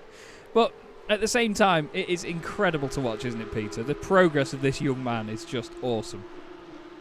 Yeah, he doesn't have a night off, does he? No. He's quite an impressive young man. Very mature driver, and he's going to try and swoop around the outside now of this is all getting very, very tight. As Toss will have to just brake as late as he possibly can, and he does so, defends the position, and off he goes again. So 5th place from the pit lane, mighty impressive. And you look at who's ahead of him, all of his championship rivals, Saruta, Ward, Greatorex, Povey, he's minimised the damage so much. Yeah. Really, really impressive stuff. It's been a perfect display of damage limitation so far. And look at the way that he gaps Paul Stout and the rest of them in just a couple of corners.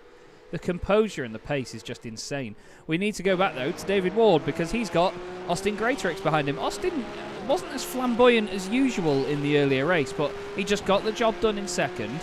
And here he is now on his way to a podium. He started 17th on the grid in this race, did Austin, and he's made his way through. The car is pretty clean. I think there's only a tiny bit of damage on the right-hand side, potentially. Either that or I'm seeing things, but right now he's looking good for a solid haul of points. And Paul Stout is doing a great job at leading that M-Class still. Unfortunately, mate, as well. I think Carl Hazelton dropped down the order further. Tom Slater has just had an off as well. There's a lot of battles going on. I mean, look at this. It's brilliant. Absolutely brilliant. I'm too scared to go on any other cameras, really. Look at the glint as well, the reflection on the surface. iRacing looking absolutely phenomenal at the moment. What isn't looking phenomenal from Paul Stout's point of view, though, is Matt Dorrington all over the back of him in car 166.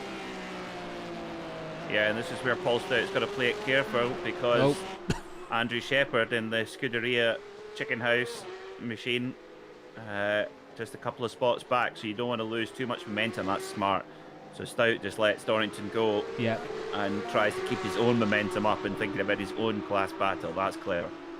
I think we'll have 2 more laps to go for our race leader, Christian Zaruta, who is 5 seconds clear of everybody else at the moment. He's just flashed Ryan Penny to say, I'm here, sunshine. I'm going to lap you. If you could make it as easy as possible for me, that would be great. Both. Flying bogey incoming. Yes, indeed. Don't flick it the wrong way. Don't get it in his eye. As Greatorex and Ward, they've swapped around. Greatorex does it again. Wonderful move by Austin Greatorex. He's shown us some fantastic overtakes in his time in the Porsche Club of Great Britain Sim Racing Series. And he's done it once again. 2nd place now for car 13. That means him and David have gained 15 spots each in this race. So they are relatively where they started, just 15 places higher on the grid, if that makes any form of sense. But Simon Povey is fourth. He's 7 seconds back on these guys. And Jacob Tofts has just done the fastest lap of the race, 23 minutes in. Incredible. Wow.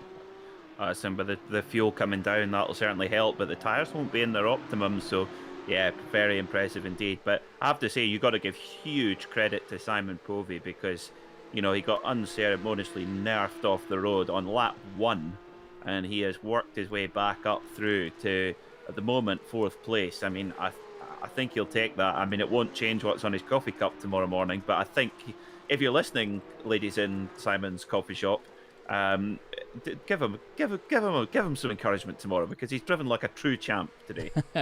He has indeed. He certainly has. Mark Johnston's just been off the road, by the way. I get it. Maybe they're jealous of Lady Penelope. Maybe. Maybe. Yeah. Maybe we'll send David Ward in with the Pink Panther and just show him. Maybe the baby pink will calm them down slightly. But Christian Saruta has just started the final lap. He is 5 seconds clear of Greatorex and Ward. And then they are 7 seconds clear of Simon Povey. Jacob Tofts is then 2.2 seconds back from him. I don't think he's going to rein that in this lap. Let's see what lap time he does. 43.6 for Simon Povey. And it's a 42.72 for Jacob Tofts, the fastest lap of the race again. So he's certainly still flying, Peter, that's for sure. Yeah, absolutely. I think this is going to come right down to the wire then for the AM class victory. Paul Stout leads at the moment, but just 2 cars behind is the 9th place overall, but second in AM class, Andrew Shepherd in the Scuderia Chicken House machine. I love it. It's just fantastic. It is absolutely just fantastic. It is good. The it's got to be. It's unflappable. I'm not sure the name will take off. David Ward. Oh, Never God, knowingly undercooked. Yeah. Oh, yeah. I'll show myself out. Hello. Right, David's got Peter making all sorts of noises. You know that he's going for a move. That might be a bit too much run off there, Sunshine. But at the front, I think we've been waiting for this for a while, actually, Peter. But Christian Saruta has been a real star this season so far, and he's going to take a win in the final race of the day at Imola. It's been an awesome performance. The Flying Bogey may be a silly nickname, but I tell you what, the bogey was certainly flying tonight. Saruta wins at Imola. Great drive indeed. And Austin Greatorex is just, I'm not even going to say it yet, just going to hold off David Ward. That was so close between those guys. 0.05 of a second. Simon Povey finishes in 4th place. Jacob Tofts, I want some clap emojis in chat for not only our race winner, but for Jacob Tofts. 24 spots gained in that one. Dorrington 6th. Paul Stout is going to win the AM class. Great drive by Paul. Gary Tall on his return to the championship gets 8th. Andrew Shepherd is 2nd in the AM class. And Chris Byram 3rd in class, 12th overall. Really, really fun racing tonight. Epic stuff to watch. More of that, please. Brilliant drives all round. Really good performance there from our race winner, Christian Saruta, because there could have been a trip up at any moment making his way through the pack, but did it so clean but so decisively as well. Yeah, that's it. A lot of these drivers, while they can make a run through the field, sometimes, they might have the odd bit of contact here and there with drivers that they're overtaking on their way up the order, but to do it in a way that Saruta just picked them off one by one very cleanly, kept the car immaculate, and just nailed it all the way to the end. Absolutely nailed it. I am gutted in that one for Carl Hazelton. He was so entertaining to watch, so amazing at holding on early on in that race, but unfortunately over a couple of laps it all just sort of fell apart. But I'm sure that's not the last we'll see of Carl near the front of the pack this season.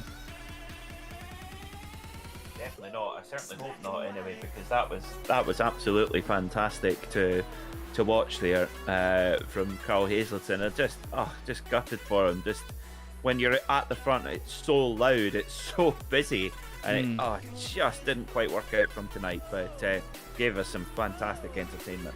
He really did, and hopefully more of the same next time round. Christian Saruta takes the overall win then from Austin Greatorex and David Ward. Then it's Simon Povey and Jacob Tofts rounding out a very impressive top 5. Matthew Dorrington finishes 6th. He won't be too disappointed in that one. Paul Stout wins the AM class with 7th place. Gary Tall is 8th ahead of Andrew Shepherd, 9th overall, 2nd in the AM class. Danny Jones rounds out the top 10 with a strong night for him, ahead of Gavin Halls in 11th. Then it's Chris Byram finishing 12th, 3rd in the AM class. Stuart Clark 13th, ahead of Byron Crawford 14th, and Rob Sharp in 15th place. Then it's the single-digit car numbers. Mark Baxter-Jones, James Cummings and Amrik Sashdev all together, with Paul Goffin and Mark Johnson rounding out the top 20. Then it's Heinz Mayer with Carl Hazelton eventually 22nd. Fausto Pinto is 23rd ahead of Tom Slater and Gregory Butterworth, with David Patching and Mark Phillips 26th and 27th. Oliver Carwadine is 28th. Ryan Penny is 1 lap down with Stephen Haley, João Estevez and Paul Rieger, who is eventually 32nd. Then it's Mark Bowe, 33rd, Johnny Elia 8 laps down, and Dan Bathy, an early retirement from this one. So, we'll hopefully get a few interviews in just a moment and see what some of the drivers thought of that race, but to be honest, Peter, that was one of the most breathtaking races that we've had, to be fair, in Porsche Club of Great Britain Sim Racing Series. That was epic stuff. There were cars everywhere. Oh, that was, proper action and storylines up and down the grid. Really, really exciting to watch. And I think this sets up the run to the end of the championship very nicely, because that's a critical win for Christian Saruta and puts him back into the reckoning for the championship. Of course, difficult finish to the race at Donington, but there's a tough one to call this championship, but been very, very interesting to watch. Yeah, it's been absolutely awesome to watch. And to be honest with you, Imola, we didn't know quite what it was going to throw up, whether it was going to promote so much overtaking or whether it was going to be really difficult for these guys, but it was honestly a hell of a lot of fun to watch. And somebody who I imagine has really enjoyed himself tonight after winning the AM class in that final race of the evening is Paul Stout, who joins us in the box right now. Paul, you must be beaming from ear to ear right now, mate, because you had a bit of everything in that race and you still got a result. Yeah, good evening. A bit tired, to be honest, but I was just trying to keep out of their way. They're so much quicker. And I was really defending against Gary and probably winding him up no end, but it was great fun, great race. Well, that was it. I literally just said then that, Imola, sometimes you can defend very, very easily at Imola. There's a lot of corners where there is only one real fast line through it. So as long as you put your car in the right place, you can keep people behind. But was trying to overtake people, obviously chasing down Carl the whole time, was that proving to be really difficult, or were you sort of biding your time? I was basically trying not to have an accident, but in defending against Gary, I was going down to gears which were lower than they should be for the corners, which ultimately increases your lap time. So, and then when Christian came up on me, I was right. Don't think I've got too hard. Well, that's it. In a championship where you've got two classes, obviously we've got the Pro and the AM class. You have to really pick your battles in this sort of field, don't you? Yeah, totally. And it was a great race. It was really clean. And yeah, I think everyone probably enjoyed that one. Oh yeah, me and Peter went slightly insane, I think, as the night went on. But the racing was absolutely mega, and a strong result out of it as well for you. So not a bad night all round. I think it's safe to say, mate. Thank you very much, and thanks all. No worries. Well, next time round, of course, we go to the legendary Watkins Glen. What is your thoughts about going to that one? Not even sure I've downloaded it. No, I'm kidding. No, not a great track for me. I've done it a few times. I do a bit of the GTE stuff, so. But yeah, I need to practice.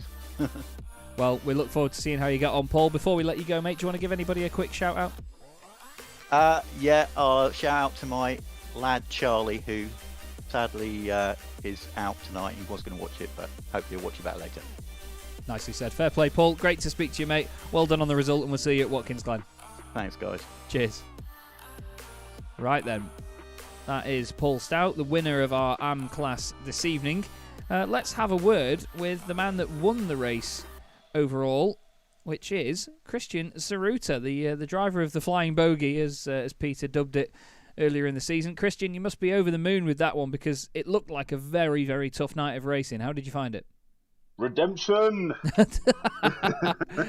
Yes, certainly. That is a choice word. The strategy for that one was send it for the first few laps, get through to the front, and then just make a gap because I wasn't up for a repeat of Donington having to defend from Jacob or whoever was going to be coming. So I just thought I'm just going to get through this as quickly as I can and just bugger off. I was going to say, I can imagine that Donington was something you wanted to put to the back of your mind, but at the same time, keep it there just as a reminder that that's not how you want things to go. But Imola, I mean, just getting this car around a lap at Imola is a challenge. The curbs, with how narrow it is, it's an old school circuit. It doesn't let you get away with much, does it? Yeah, that's why I wanted to just get through the pack as quickly as I could, because I knew if I could get a few cars between me and whoever was going to be chasing me, I could build a nice gap and not have to push too hard. I'd much rather be the mouse than the cat around Imola, because whoever's behind is pushing really hard, and when you push hard you tend to make mistakes more frequently. So yeah, as I say, the plan was just get through as quick as I can, get away, and then just manage the gap to the end. I think I had about 6 seconds between me and David and Austin, which was a nice buffer for me to just keep an eye on.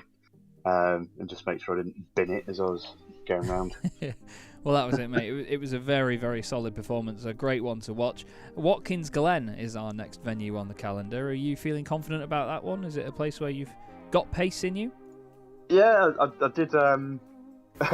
So myself and Simon Povey actually did one of the endurance races at Watkins Glen. And when I say we did one of the endurance races, I did the first hour, and then we swapped over, and then he did half a lap and then realised his brake pedal wasn't working. So that was a complete waste of time, but a good learning experience for the next one. So yeah, I've done a few of the iRacing races around Watkins Glen. So yeah, it's not one I've raced at personally, like some of the others, but yeah, it's quite a cool circuit, I think. So it should be quite fun. I think from a racing point of view, I think the racing at Watkins Glen should be pretty close and pretty tight and pretty exciting. So I'm looking forward to that one. Yeah, I think Peter's already on his way there, to be honest. It's one of his very favourites. But he's licking his lips. I was home of first ever Scottish Grand Prix winner, Innes Ireland, won at Watkins Glen. There you go. Ironic name, isn't it, really? Innes Ireland from Scotland, yeah, he was the first, yeah, exactly. Well, great to speak to you though, Christian. Very well done indeed, cheers, mate. guys. Anyone you want to give a quick shout out to, buddy? The usual. Mum and sister, hello. Lovely stuff. Well, thank you very much, Christian. Great to speak to you. We'll see you again soon. Cheers, guys. See you again. Cheers, mate. Wonderfully humble winner there, Christian. Just explaining exactly how it went. One more, Peter. Who do you want to grab out of the booth, mate? We'll give you someone to chat to.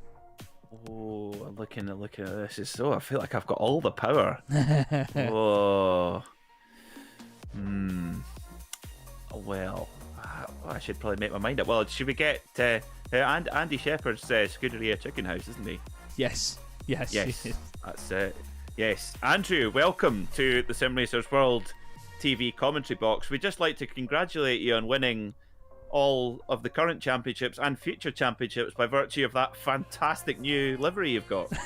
Thank you very much. Yes, it's a nice new one, chicken livery. It's one of my friends' race team, and he said I could race it for him. So yeah, thank you to Pete Sickett for that, letting me race his team colours. It's really good. Bit better than polo car, eh?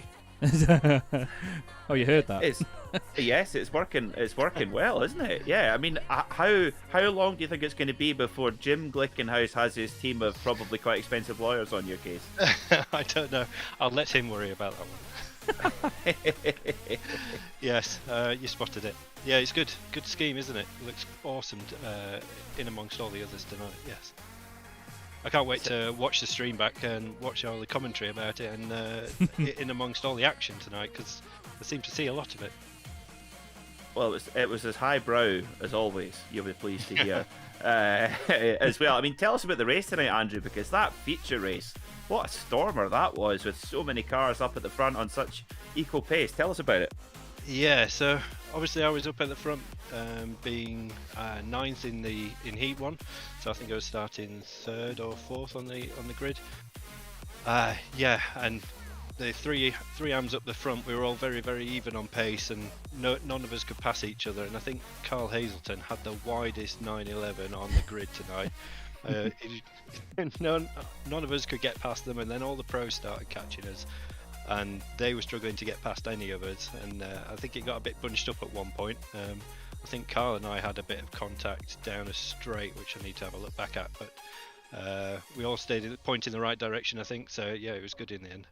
Good battles, good watching the fast guys come through and give him a little bit of a hard time to catch up. But obviously the points aren't split between pro and am, so we're racing against our own team. So yeah, don't race them too hard, but want to give them a bit of fun. Absolutely. Well, it was certainly fun to watch, and I'm sure you'll enjoy watching it back. Andrew, thanks for coming in to have a chat with us. And once again, we love the Scuderia chat. Cameron. Oh no, we need to come up with a different name. Scuderia. What could be Scuderia? I've got one, but it's not broadcastable. Yeah, great. Thanks very much, guys. I'm sure the commentary is brilliant as ever, and maybe I'll get to see you again soon if I'm near the sharp end again. Well, hopefully so, Andrew. Absolute pleasure as always, mate. Anyone you want to give a quick shout out to, by the way, while we've got you? My mate Pete, who's back from America recently, and hopefully getting to see him soon. Not seen him for many years because of obvious reasons. And then, yeah, all the guys that in the Discord and on the chat, and all the organisers especially put all the effort in behind the scenes. It's a wonderful thing to take part in. So thanks to everybody, and Porsche Club GB for sponsoring and letting it all happen. So yeah, brilliant. Nicely said, Andrew. Well, great to speak to you, mate. Thank you very much, and we will see you again next time round. Cheers. Yeah, cheers, guys.